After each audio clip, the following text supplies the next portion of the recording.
काल राज ठाकरेंनी परवा जाहीर केलं की महायुतीला पाठिंबा, तर आता मनसेला तुम्ही ग्राउंड लेवलला सगळ्यात इन्कॉर्पोरेट कसे करून घेणार आहात आणि त्याचं काही आता प्राथमिक काही बोलणी झाली आहेत का मनसेशी?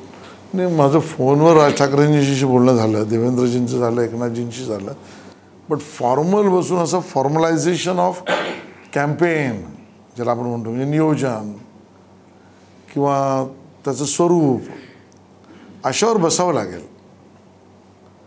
पण आम्हाला आनंद आहे आणि आम्ही त्यांचं स्वागतही केलं की राज ठाकरेजींनी बिनशर्त पाठिंबा दिला आणि त्यामध्ये त्यांनी एक भूमिका मांडली. नुसता पाठिंबा दिला असं केवळ नाही, तर त्यामध्ये त्यांनी भूमिका मांडली की युवक हा देश युवकांचा आहे, युवकांच्या शिक्षण, रोजगार या सगळ्या व्यवस्थेवर कुठलं नेतृत्व काम करील.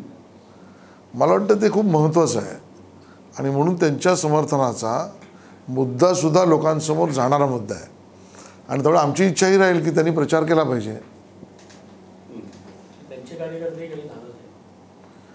बहाणा असेल त्यांच्याशी, तो हे माझं मत आहे. म्हणजे काय, आता ज्याला नाराज व्हायचं त्याला बहाणा पाहिजे असेल, दुसरं काय करणार.